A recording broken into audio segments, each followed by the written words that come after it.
Hola gente, antes que todo quiero agradecer por las más de 1000 reproducciones en mi último video, también decirles que Charizard salió del canal y en su lugar estará mi amigo el títere. Para compensarles el tiempo sin nuevo video, hoy les traigo 3 creepypastas, una por CJ, otra por el títere y la última por un servidor. Espero lo disfruten. La historia que les traigo se llama ¿Por qué nadie me ve? Hola, me llamo Liriam, tengo 10 años de edad, tengo un pelo castaño que me llega hasta la espalda y mido 1,12 metros de altura. Mis amigas siempre me dicen que soy la más grande de la escuela y soy una de sus guardaespaldas personales, por si alguien decide molestarlas. Mi vida es una cosa demasiado hermosa y complicada algunas veces, según lo que mi abuelita me enseñó es siempre ponerle un lado positivo a las cosas. Que descanse en paz mi abuelita, que Dios la cubra con su manto reconfortante en el cielo y la proteja de todos los males. Hoy es un día muy hermoso y, como todos los días, mi mamá me lleva a la escuela en el auto. Es un hermoso auto rojo. Hace una semana le puse unas calcomanías para que quede bonita y que mis amigas se mueran de envidia. Cosa que no pasó, ya que solo miraba los autos de sus padres y eran mejor que el mío, aunque según lo que me dijo mi madre y mi padre, el dinero no compra la felicidad sino la ignorancia, por lo cual no me daba envidia de tal objeto con ruedas. Había llegado a la escuela y mi mamita me dejó una bolsa con mi almuerzo y se fue a su labor como madre, limpiar la casa. Pasé un día maravilloso con mis amigas y he levantado varias notas que me tenían al borde de llevarme la materia. Matemáticas es una de las más difíciles y es por eso que la detesto. Hay muchos números que no entiendo y me cuesta hacer cálculos. Tengo dignidad ya que, por lo menos sé sumar, restar, multiplicar y dividir. Mi mamá me recogió de la escuela y me llevó de vuelta al vecindario. Hice mi tarea y me fui a jugar con mis amigos del vecindario. Oí un ruido muy fuerte dentro de mi casa. Cuando entré me fijé que mi mamá estaba en el piso. Pensé que se había muerto, pero escuché el ronquido de mi madre y me tranquilizo enseguida. Mi mamá es una de las mujeres más trabajadoras que conozco y siempre termina cansada, aunque lo raro es que nunca se desmayó del sueño, pero siempre hay una primera vez para todo. Mi padre pensó lo mismo cuando llegó a casa, pero le expliqué que se había desmayado del sueño y entonces la llevó a su cama para que pudiera descansar mejor. Mi papi se puso a limpiar el desorden y yo ayudé a mi padre con el trabajo. Ambos quedamos exhaustos, pero valió la pena. Siempre ayudar a mami es nuestra prioridad. Mi padre me dio la cena de la noche y me acompañó a mi cama para leerme un cuento. Te amo, Caramelo, eres mi princesa favorita. Gracias, Patty, yo también te amo. Mi padre siempre me dice eso cuando me voy a dormir, lo cual hace fácil para mí el poder dormir tranquila. Como era de siempre, mi mamita me llevaba en el auto rojo hacia la escuela, pero pasó algo muy horrible. Mi mamá giró en una esquina y un camión estaba pasando a toda velocidad y golpeó el auto severamente. No sé qué pasó después, ya que el golpe me durmió enseguida y no recuerdo qué pasó exactamente. Había despertado y me encontraba en una sala muy rara. Veía un montón de personas usando herramientas y las estaban usando conmigo. Me asusté demasiado, pero no me podía mover, ni tampoco podía hablar. Estaba completamente inmóvil y no podía sentir nada de lo que me estaban haciendo. Me volví a dormir y desperté en un cuarto muy oscuro. Ahora sí podía moverme, pero no podía ver absolutamente nada y entonces traté de levantarme, pero algo me pegó duro en la frente y no pude levantarme. No sabía dónde estaba y me asusté demasiado, por lo cual empecé a gritar por ayuda, pero nadie parecía escucharme. Grité con todas mis fuerzas de nuevo y aún sin nadie que me respondiese.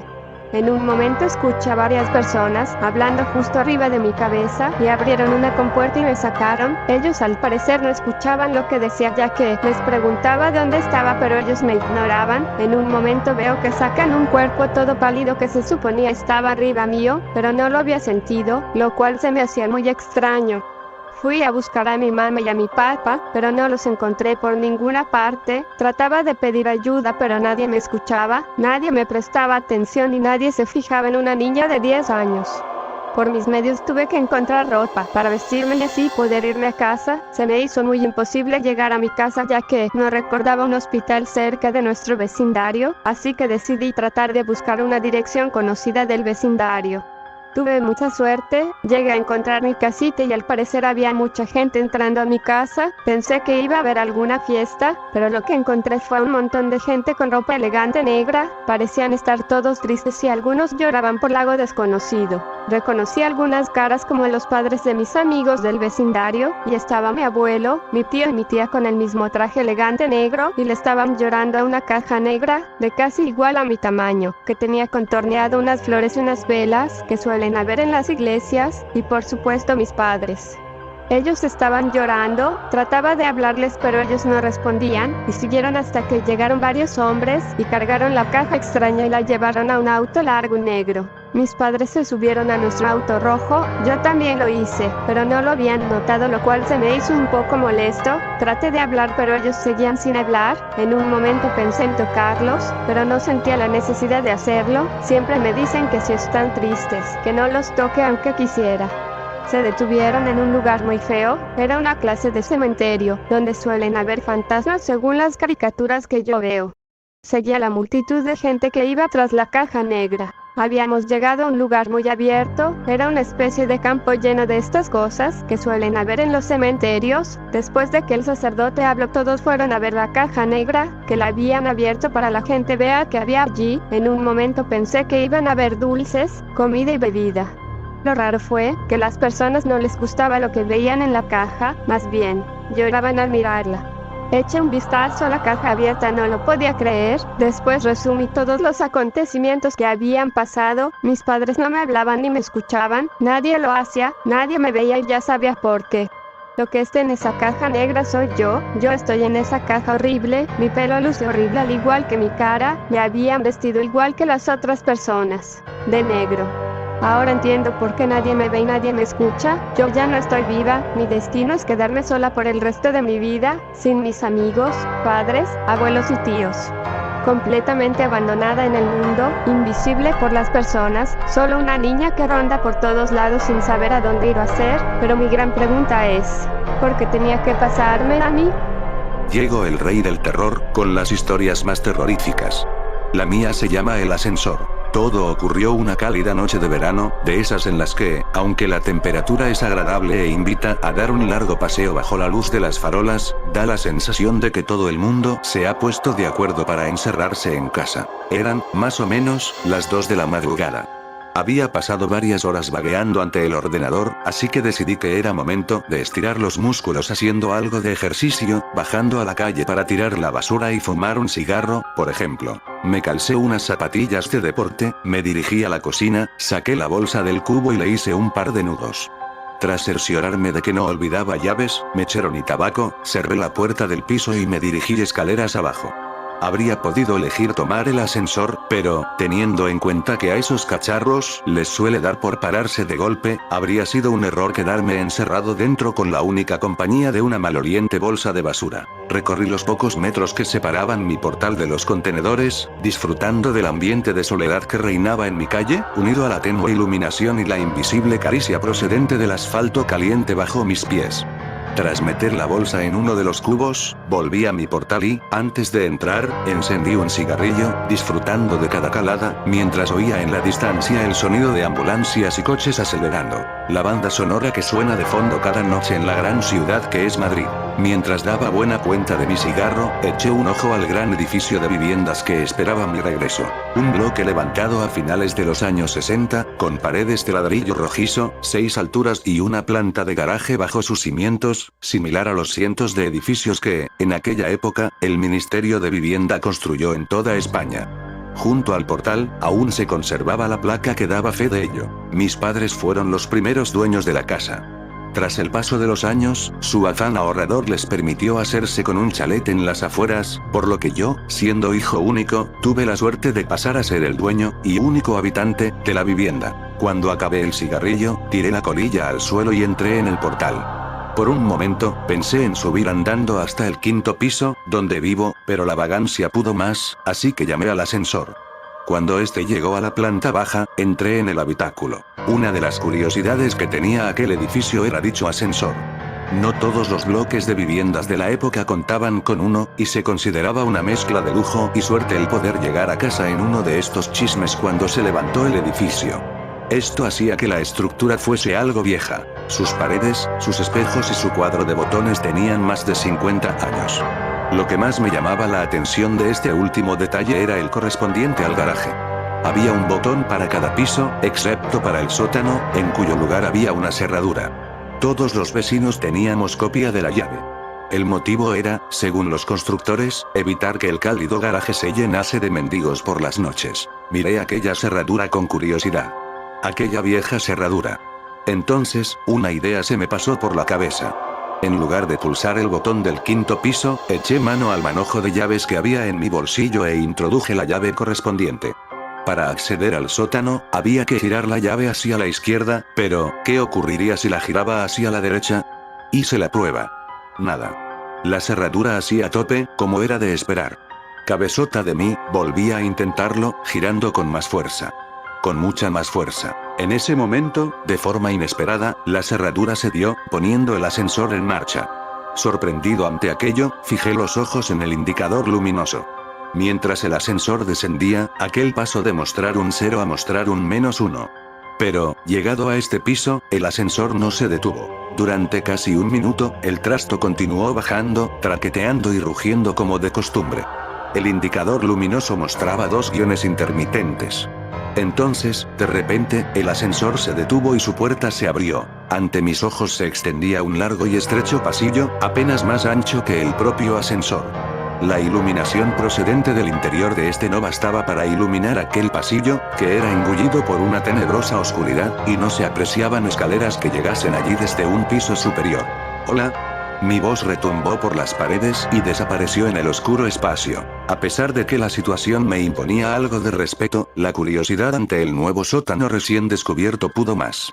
Decidido a investigar aquel lugar, encendí mi mechero y abandoné la protectora luz del ascensor. Me giré por un momento, y vi que, en aquella planta, no había botón para llamar al ascensor, sino una cerradura.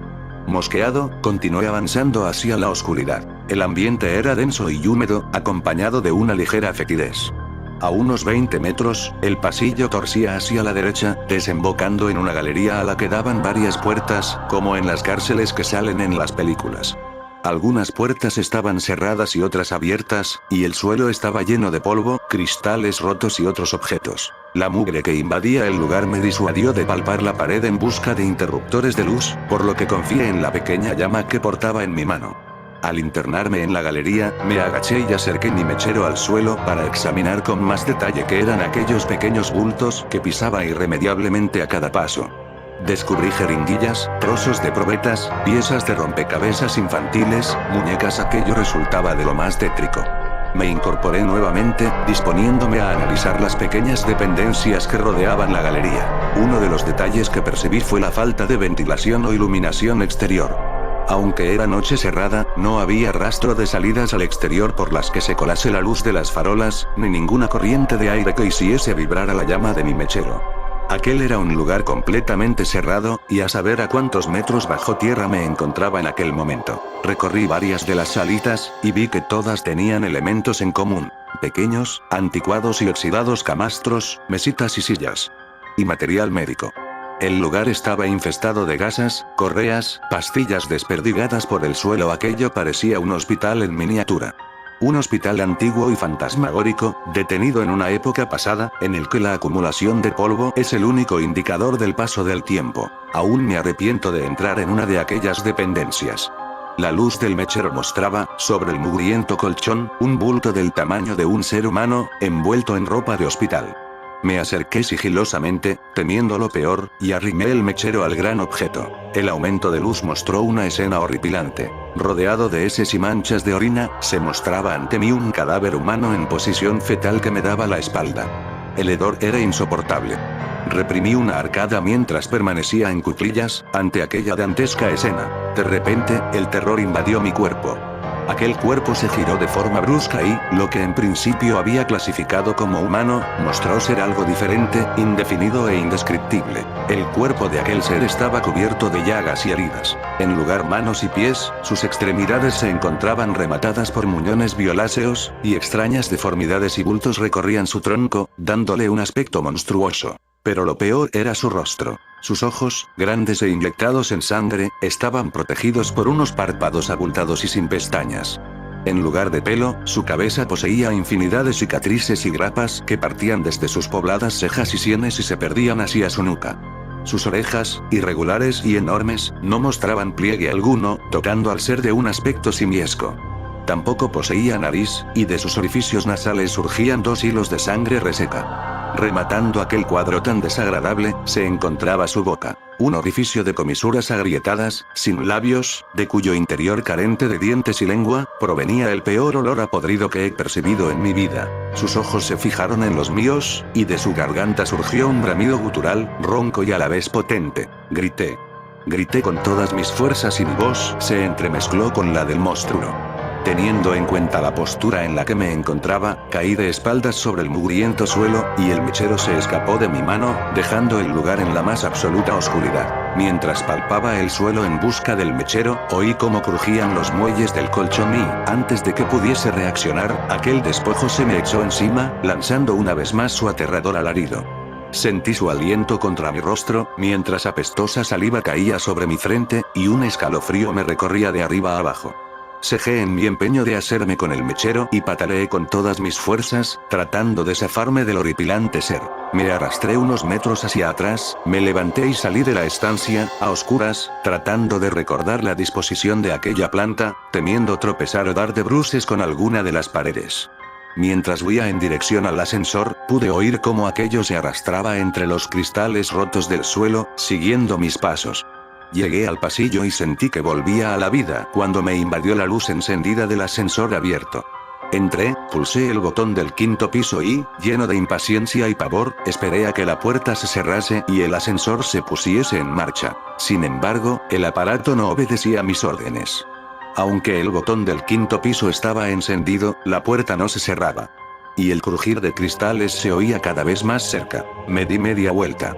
Ante mí, el pasillo se extendía una vez más, engullendo la luz del ascensor. Sin embargo, ahora no sentía curiosidad ante aquella escena. Sentía verdadero horror. Quería huir de allí. Y el ascensor no se movía. De repente, se hizo el silencio. Estaba tan aterrorizado que todos mis músculos se agarrotaron. En ese momento, el ser surgió del pasillo oscuro, arrastrándose con una velocidad y una pericia insólitas. Venía hacia mí, mientras gruñía, jadeaba y chillaba como ninguna criatura conocida. Apreté repetidamente el botón del 5.º piso, con pulso tembloroso, mientras el miedo me hacía llorar y la criatura se aproximaba rápidamente. Cuando estaba a punto de entrar en el ascensor, agité mi pierna ante él, lo que le hizo retroceder atemorizado, sin que apartase la vista de mis ojos en ningún momento. En ese instante, las puertas se cerraron y el ascensor comenzó su ascenso. Fijé la vista en el indicador luminoso. Los 2 guiones parpadeantes dieron paso a un -1, luego a un 0, un 1, etc. Algo más calmado, me miré en el espejo y fui consciente de mi aspecto. Mi rostro estaba cubierto de una mezcla de baba y mucosa sanguinolenta, mezclada con mis propias lágrimas. Cuando quise pasar el dorso de la mano por mi frente, descubrí que mis ensangrentadas palmas estaban llenas de cristales rotos, y comencé a sentir su dolor. Minutos antes, en aquel segundo sótano, el miedo no me había permitido ser consciente de cómo se habían clavado en mi piel. Llegué a casa y entré corriendo al baño. Los recientes recuerdos de todo lo que había ocurrido allí abajo se agolparon en mi mente, y no pude evitar arrodillarme ante el váter y vomitar la cena. Me di una ducha más larga de lo habitual, aún invadido por el asco, curé las heridas de mis manos, y esperé a que llegase el día, incapaz de dormir. A la mañana siguiente, cuando la luz del día se llevó todos mis miedos, llamé a un amigo que vivía en uno de los edificios cercanos. Dicho edificio era similar al mío, construido en la misma época, con la misma planta, y con un ascensor exactamente similar. Tras contarle la historia y soportar sus burlas, me aseguró que haría la prueba en su ascensor, y que me llamaría para contarme qué había ocurrido en su caso. Esperé su llamada intranquilo y, a los pocos minutos, sonó el teléfono. Era él, y su voz sonaba entrecortada y temblorosa. Bajo su casa también había un segundo sótano, húmedo y maloliente. Sin embargo, él no se había atrevido a adentrarse, y no tenía intención de hacerlo. No pienso volver a coger ese ascensor en mi puta vida. Eso fue lo que me dijo. Y la verdad es que su opinión coincidía al 100% con la mía. A pesar de nuestros temores, nos decidimos a investigar sobre el asunto. Así, dimos con el que fue por aquel entonces presidente de la constructora encargada de levantar los edificios. Hoy en día un ajado anciano con un pie en el cementerio. Tras varias reticencias, nos explicó el porqué de aquellos sótanos secretos. En 1966, la recién inaugurada central nuclear de Sorita, en Guadalajara, había sufrido una grave fuga en uno de sus reactores, provocando una nube radiactiva que se extendió por los pueblos de los alrededores. El régimen franquista no podía permitir que la opinión pública tuviese noticia de un fallo en su primera instalación nuclear, por lo que contactó con las parejas jóvenes del lugar, ofreciéndoles trasladarse a Madrid, a los inmuebles en los que mi amigo y yo vivíamos, pues a pocos metros se encontraba un hospital que podría seguir la evolución de dichas parejas y los hijos que pudiesen tener en el futuro.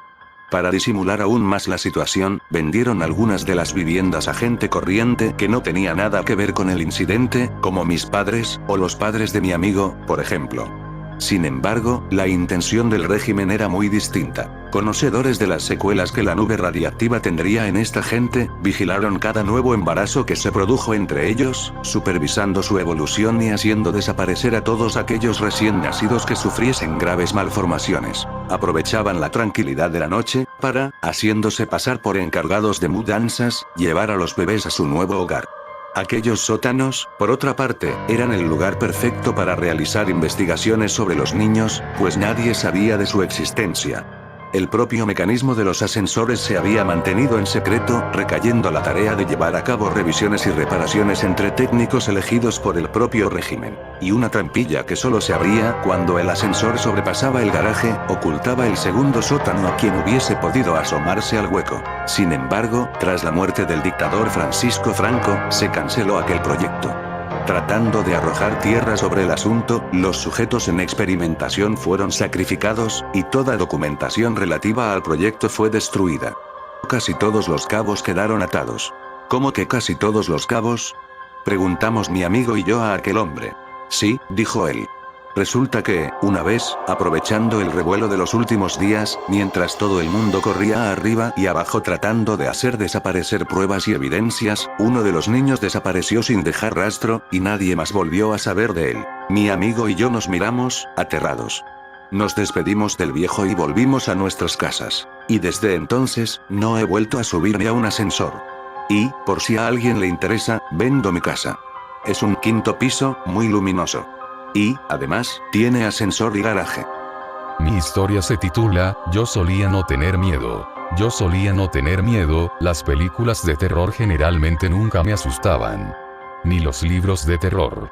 Tampoco las casas embrujadas, para mí carecían de sentido. Nunca fui la clase de niño que dormía con las sábanas sobre su rostro, o con una lucecita de noche. Como un niño normal, nunca sentí la necesidad de correr a la cama de mi madre después de una pesadilla. De hecho, yo nunca tenía pesadillas, y cuando las tenía no las consideraba como tales.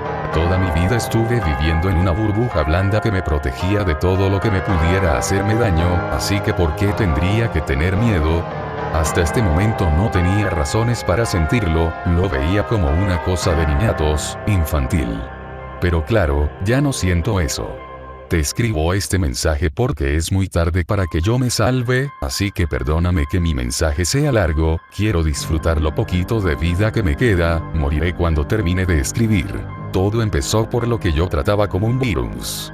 Me enviaron un link a un video llamado Niños y niñas salen a jugar. Para mí sonaba bastante frágil y nada peligroso, creía que era un filme de estudiantes. La persona que me lo envió me dijo que era muy bueno, valía la pena verlo. Hasta ahorita no puedo recordar de qué trataba, solo recuerdo el sentimiento que me produjo. No era miedo, era algo parecido, me hizo sentir incómodo. Desde ese momento, las cosas solo empeoraron. El fondo de mi pantalla cambió a la mirada de una joven con un cuchillo en la mano que me observaba desde lo que parecía un dormitorio.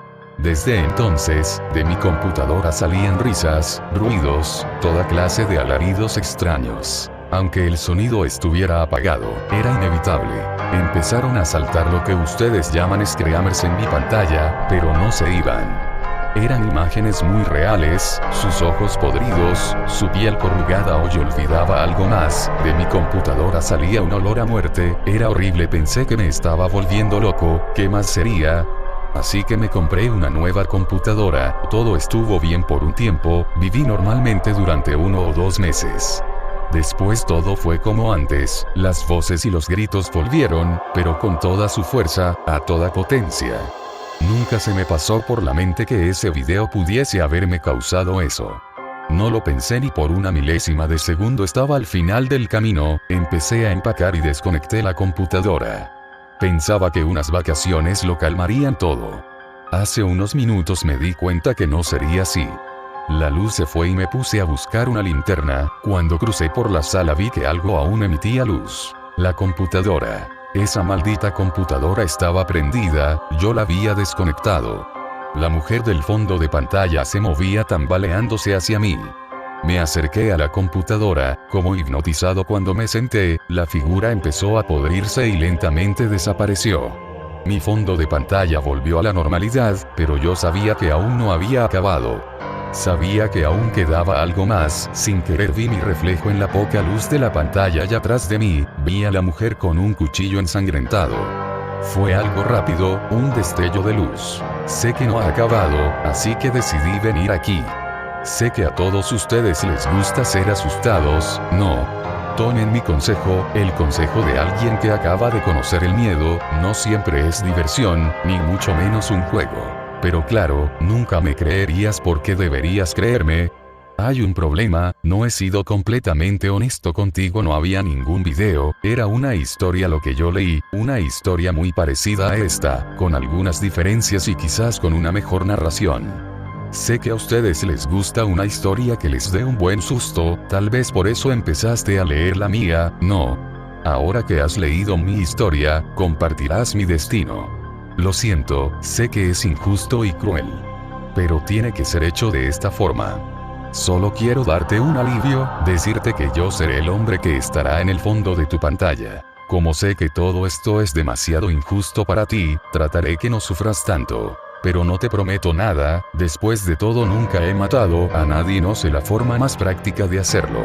Pero de nuevo, a ti te gusta que te asusten, ¿no? No te preocupes, no te pediré que postees esta historia 5 veces, porque nada podrá salvarte. Nos vemos esta noche. Espero les haya gustado. Suscríbanse y den like, nos vemos en la próxima.